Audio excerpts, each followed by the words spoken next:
ना हारे हैं ना हारेंगे, ना हारे हैं ना हारेंगे, जैक बोर्ड एग्जाम में टॉप करके दिखाएंगे। तो इन्हीं चंद शब्दों के साथ आज की इस वीडियो को शुभारंभ करते हैं गाइस। और ये जो है most very very important viral objective प्रश्न है जैक बोर्ड में फिजिक्स को लेकर के कल के एग्जाम में आने के लिए। तो कल जो आपका एग्जाम होने वाला गाइस फिजिक्स का, उसके लिए आप लोग तैयार रहे यार। यही सब क्वेश्चन आ रहा है, इतना आप लोग जान ले। 35 ऑब्जेक्टिव मैं आपको आज बताने वाला हूँ, है ना।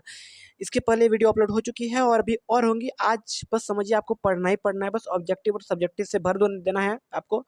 न्यूमेरिकल बहुत कराऊंगा आज आपको, 10-15 न्यूमेरिकल आपके लिए आएंगे यार, उसको पढ़ लेना है। आपका एक भी क्वेश्चन बाहर छूटने वाला नहीं है। चैनल को सब्सक्राइब रखिए फटाफट, अगले वीडियोस के लिए सब्सक्राइब कर ले अगर अभी तक आपने नहीं करा है तो। ट्रस्ट करे यार, फिजिक्स में 100% एक भी नंबर आपका नहीं कटेगा, इतना जान ले। सब्सक्राइब रखे चैनल को। तो चलिए शुरू करते हैं आज की इस वीडियो को। और इस वीडियो को अपने दोस्तों तक भी शेयर करें यार फटाफट ना। तो चलिए शुरू करते हैं। ये very very important viral objective प्रश्न है, 35 ऑब्जेक्टिव प्रश्न है, ठीक है।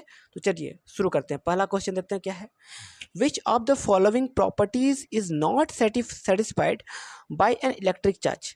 इनमें से कौन सा प्रॉपर्टी जो है इज नॉट सेटिस्फाइड, मतलब ये वो इलेक्ट्रिक चार्ज को वो फॉलो नहीं करता है, संतुष्ट नहीं होता है, ठीक है। इसमें सिंपली आपको ये बताना है। तो कौन सा है, circular line of force, option number जो गाइस डी है वो होगा। क्योंकि टोटल चार्ज कंजर्वेशन ये तो नहीं होगा, वो तो फॉलो करता है ना, ऑबे करता है ना। क्वांटाइजेशन ऑफ चार्ज ये भी ऑबे करता है। टू टाइप ऑफ चार्ज ये भी फॉलो करता है, but circular line of force ये कुछ लग नहीं रहा है, ठीक है। चलिए क्वेश्चन नंबर 2 देखते हैं। Which one of the following charges is possible. इनमें से कौन सा चार्ज जो पॉसिबल यानी कि संभव है, मतलब कौन सा वो हो सकता है चार्ज का एग्जाम्पल। तो इसका उत्तर क्या होगा, 5.8 इंटू 10⁻18 कुलम, है ना। 3.2 into 10⁻18 coulomb, 4.5 into 10⁻19 coulomb, 8.6 into 10⁻19 coulomb. तो गैस जितना सारा भी देखिए चार्ज जो है ये सब, है ना, ये जो वो पॉसिबल नहीं है, ठीक है। आप लोग पढ़े होंगे इलेक्ट्रॉन का चार्ज, प्रोटॉन का चार्ज, तो किसी का ऐसा चार्ज देखें कि 11 इंटू 10⁻19 कुलम। आप लोग किसी का चार्ज नहीं देखे होंगे, ठीक है। कम ही कम रहता है। तो इसमें जो कौन सा ऑबे करेगा वो 3.2 इंटू 10⁻18 कुलम, ये जो परफेक्ट है। तो गाइज यहाँ पर क्वेश्चन नंबर 3 क्या बोल रहा है, देखिए ध्यान से। If charge on a body is 1 and C, then how many electrons are present on the body. इसका उत्तर क्या हो जाएगा गाइस। तो इसका उत्तर मैं आप सबों से पूछता हूँ, फटाफट आप लोग कमेंट डाउन करें अगर इसका उत्तर आपको पता है तो। फटाफट कमेंट डाउन करें, क्योंकि मेरे को ये ऑप्शन से गलत लग रहा है, बट आपको अगर पता है तो फटाफट कमेंट डाउन करें। क्वेश्चन नंबर 4 देखते हैं। 3 capacitors each of capacitance C, मान लीजिए 3 कैपेसिटर्स है, तीनों कैपेसिटेंस कितना है, सी है। Are added in series combination में ऐड किया जाता है।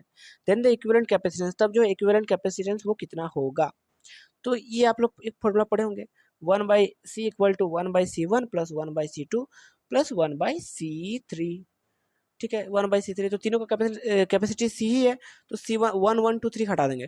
तो इसको जब फर्दर सॉल्व करोगे ना आप लोग गाइस, और क्रॉस मल्टीप्लाई करोगे ना, तो c/3 हो जाएगा। ऑप्शन नंबर जो सी है वो करेक्ट होगा।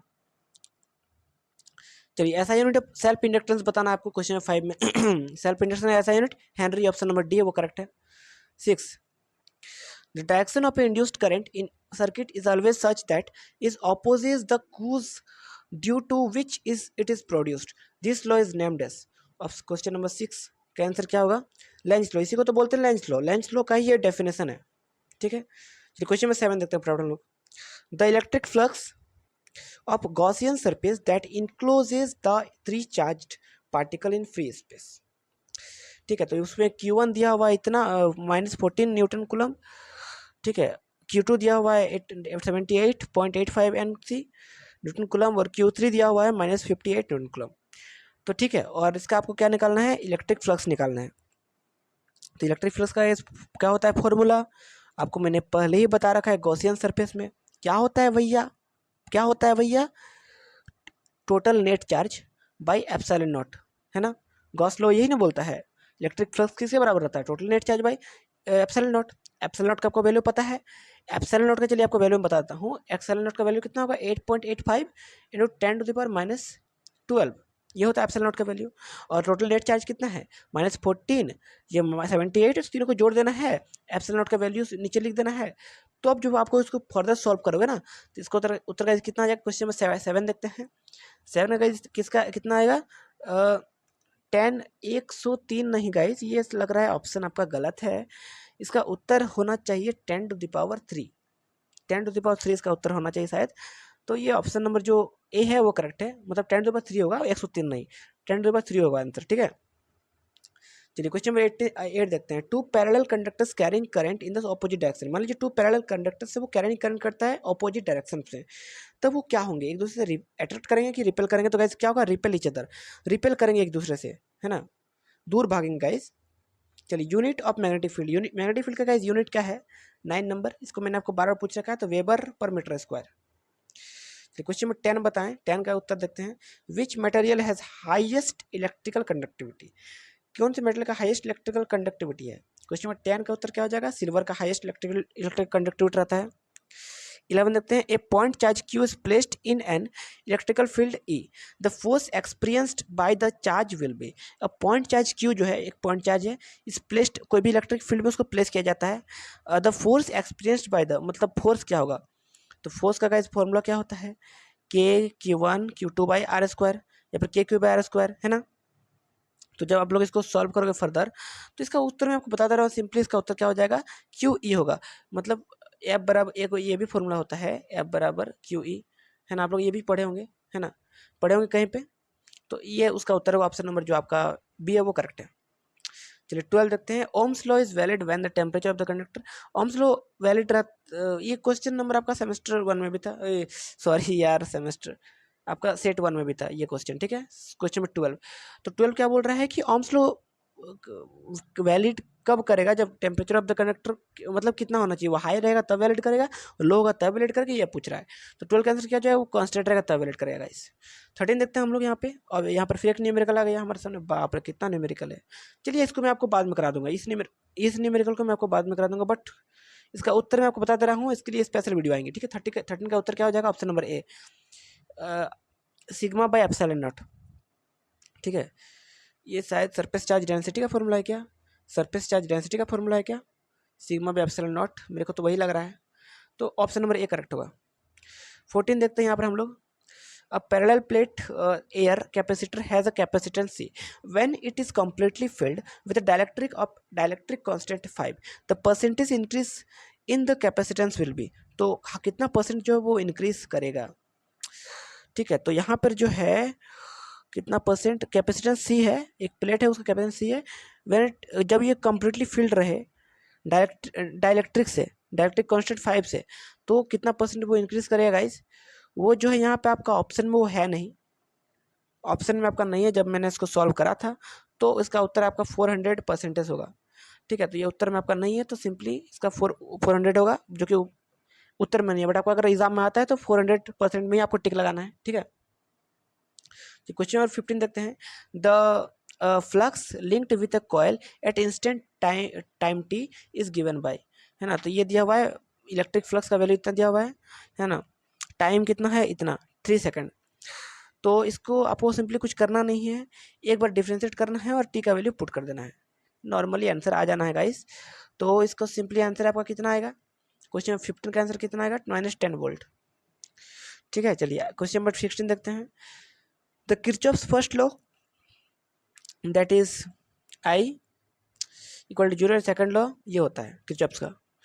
Where is symbol has using meaning the respectively best, तो ये कौन से लॉ पे बेस्ट है, कंजर्वेशन ऑफ चार्ज। इसका 16 का आंसर क्या होगा, ये बेस्ट है conservation of charge and conservation of energy पे, ऑप्शन नंबर डी जो है वो करेक्ट है। सेट 1 में था, पढ़ लेना है इसको। The specific resistance of a rod of copper as compare to that of thin wire of, the specific resistance of a rod of copper as compare to that of thin wire is. 17 का उत्तर क्या हो जाएगा, option number जो सी है वो same रहेगा, option number C जो है वो करेक्ट है। चलिए 18 देखते हैं, ये भी पहले आ चुका है। Magnetic needle free to rotate in the vertical plane orients itself vertically at a certain plane place of on the earth, what are the values of angle of dip at this point. तो angle of dip का value उस point पे क्या होगा, एक चुंबकीय सुई एक ऊर्ध्वाधर तल से घूमने के लिए स्वतंत्र पृथ्वी के निश्चित स्थान पर लंबवत रूप से उन्मुख होती है, इस स्थान पर नमन कोण का मान कितना होगा। 18 का उत्तर क्या हो जाएगा, ऑप्शन नंबर ए है 90 डिग्री, वो करेक्ट है। चलिए 19 नंबर देखते हैं। The earth behaves as magnet with magnetic field pointer approx the north to south, किस तरफ बिहेव करता है, नॉर्थ से साउथ की तरफ, मैग्नेटिक बिहेव साउथ से नॉर्थ की तरफ, ईस्ट टू वेस्ट, या फिर किसके तरफ। तो 19 का उत्तर क्या हो जाएगा, साउथ से नॉर्थ, हमेशा देखिए चुंबक ना नॉर्थ साउथ से नॉर्थ की तरफ बिहेव करेगा। आप लोग ये चीज़ देखेंगे, रस्सी में बांध करके चुंबक को ऐसे घुमाया ऐसे ऐसे, वो ऑटोमेटिकली नॉर्थ से साउथ की तरफ आ जाएगा। रस्सी में बांध ले चुंबक को और ऐसे पकड़ के आप लोग देखिए, बता रहे हैं एग्जाम्पल आपको दे रहे हैं ना, ये आपका रस्सी है, यहाँ चुंबक है, मैग्नेट है, इसको आप लोग ना इस पोजिशन में या इस पोजिशन में ऐसे मूव करें, या आपका या फिर वेस्ट ईस्ट कोई भी पोजीशन आपका डायरेक्शन हो सकता है, मूव कर स्टार्टिंग में, कुछ टाइम के बाद आपका नॉर्मली ये आपका साउथ से नॉर्थ की तरफ ही जाएगा, देख लेना है। ये आपका चुंबक जो है साउथ के नॉर्थ की तरफ ही जाएगा, फिक्स है, ये होता ही है बार बार। तो वही आपको ये क्वेश्चन है ना, इसको आंसर को लिख देना है।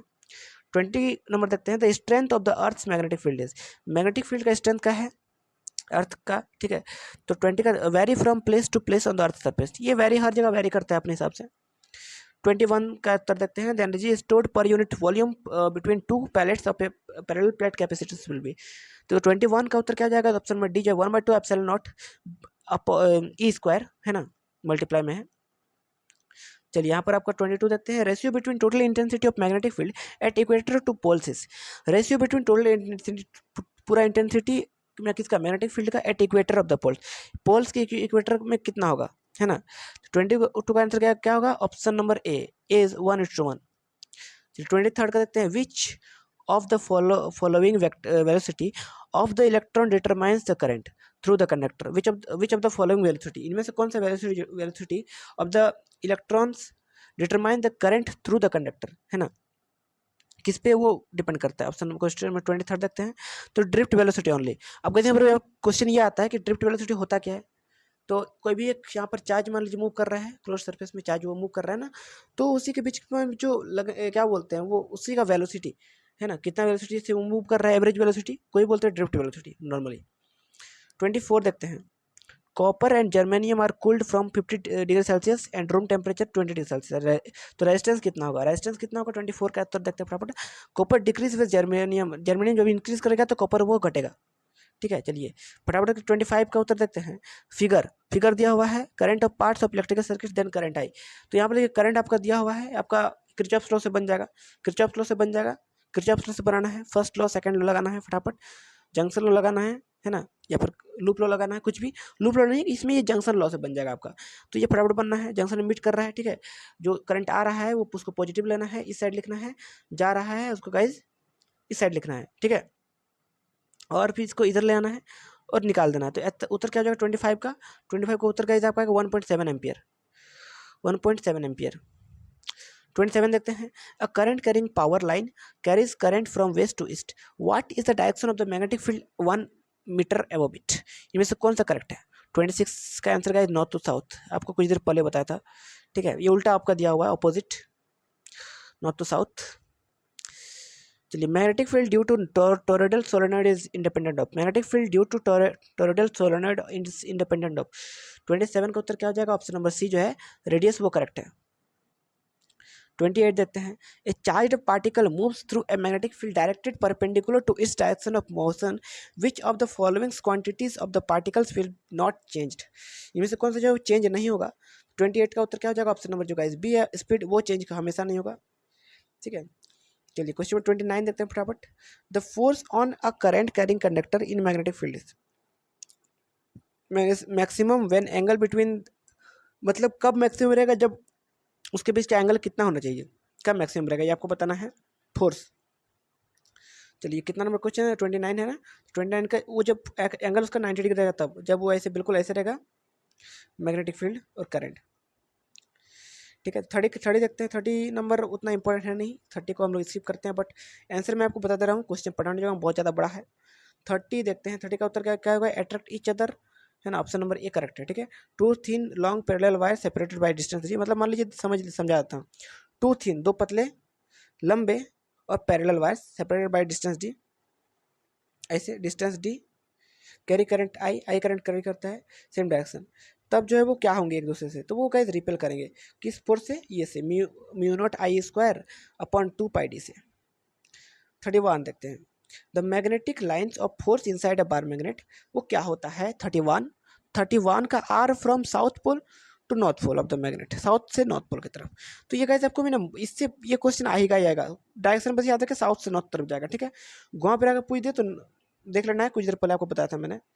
Current from A to B is the state, देखिए फिर वही state wise is increase the direction of the induced current. Direction क्या होगा, एंटी क्लॉकवाइज होगा या फिर क्लॉकवाइज होगा, तो ऑप्शन नंबर वो क्लॉकवाइज रहेगा। 33 देखते हैं यहाँ पर लोग फटाफट। If number of turns in primary and secondary coils is increased to 2 times the mutual inductance, तो म्यूचुअल इंडक्टेंस में वो कितना होगा, वो बिकम्स 4 टाइम्स। ऑप्शन नंबर जो गाइस ए है ना वो करेक्ट होगा। 34 देखते हैं, why's current does not rise, current जो क्यों राइज नहीं करता immediately in the current containing inductance.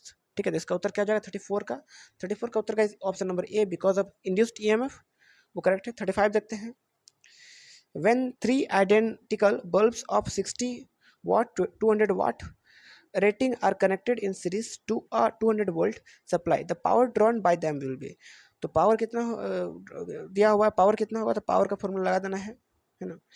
ठीक है, तो इसके लिए मैं एक स्पेशल वीडियो जरूर लाऊंगा यार, सब्सक्राइब रखना है, इसका बस आपको उत्तर बता दे रहा हूँ। सब्जेक्टिव पर एक स्पेशल वीडियो जरूर आएंगी यार, टेंशन की कोई गुंजाइश नहीं है। ठीक है यार, इतना मेहनत कर रहा हूँ, एक लाइक दबा दीजिए और कमेंट कर दे प्यारा सा, और शेयर करना अपने दोस्तों में। 35 करा दिया हूँ, उसके बाद और वीडियो आएंगी, या सब्सक्राइब रखें। Bye and take care.